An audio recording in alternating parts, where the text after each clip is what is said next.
किसी परी और राजकुमार की शादी की कहानियां तो आपने जरूर पढ़ी होंगी, लेकिन अगर आप सच में किसी ऐसी शादी का किस्सा जानना चाहते हैं तो आपके लिए दीपिका और रणवीर की शादी परफेक्ट है। बॉलीवुड के सिम्बा यानी रणवीर सिंह आज अपना 35वां जन्मदिन मना रहे हैं। कोरोना के बीच रणवीर सिंह के बर्थडे की पार्टी का तो कोई प्लान सामने नहीं आया है, लेकिन रणवीर को शुभकामनाएं देने वालों की तादाद बेहद लंबी है। आज रणवीर के जन्मदिन के मौके पर हम आपको उनकी रॉयल वेडिंग के बारे में बताएंगे। रणवीर दीपिका की शादी सभी रीति रिवाजों के साथ इतने रॉयल अंदाज में हुई थी कि इस शादी का जो भी हिस्सा बना था वो दंग रह गया था। संगीत से लेकर रिसेप्शन तक इन सितारों ने हर एक फंक्शन में अपनी जिंदगी जीने की तमन्ना पूरी की थी। हाँ, वो बात अलग है कि शादी में सिर्फ चुनिंदा लोग ही शामिल हुए थे, लेकिन उस शादी को बेहद ग्रैंड अंदाज में किया गया था। 14 नवंबर 2018 ये वो तारीख है जब दीपिका ने रणवीर के साथ 7 फेरे लिए थे और हमेशा हमेशा के लिए उनकी हो गई थी।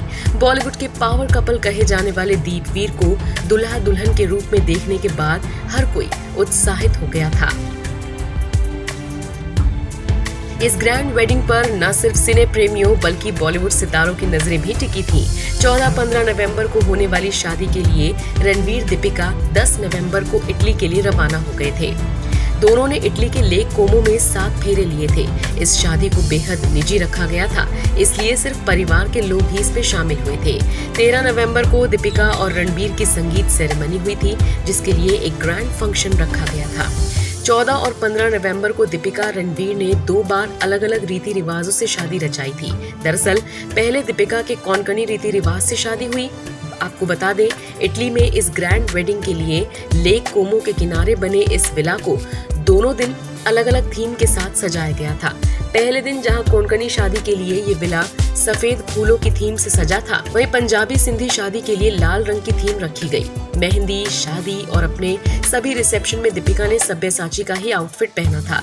शादी के बाद इस कपल ने अलग अलग जगहों पर रिसेप्शन पार्टी दी। 14 नवंबर को दीपवीर की शादी पारंपरिक कोंकणी रीति रिवाज से हुई थी। कोंकणी शादी में दीपिका ने साड़ी पहनी थी। ये साड़ी दीपिका की मां ने उन्हें गिफ्ट की थी। इतना ही नहीं, अपनी शादी में एक्ट्रेस ने लगभग 1 करोड़ की ज्वेलरी पहनी थी।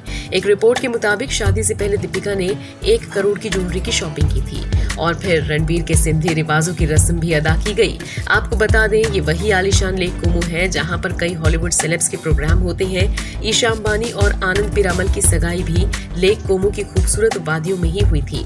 सिंधी रीति रिवाजों से हुई शादी में दीपिका ने लहंगा पहना था। शादी वाले दिन दीपिका ने डिजाइनर सब्यसाची के कलेक्शन को पहना। अब ग्रैंड वेडिंग थी तो मेन्यू भी ग्रैंड ही होना था।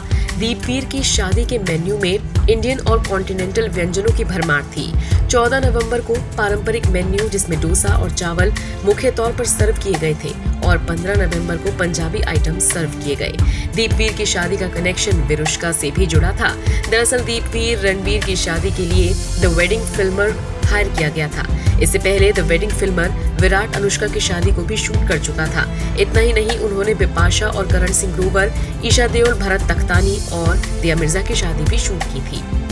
सबसे खास रही थी रणवीर की एंट्री। दरअसल रणवीर अपनी शादी में किसी गाड़ी या घोड़े पर बैठकर नहीं आए थे, बल्कि उन्होंने अनोखे अंदाज में सी प्लेन से एंट्री की थी। इसी से अंदाजा लगाया जा सकता है कि ये शादी कितनी रॉयल रही होगी। आपको ये भी बता दें कि दीपवीर की शादी के लिए स्पेशल इनविटेशन कार्ड छपे थे जो सिर्फ लिमिटेड लोगों को ही दिए गए थे।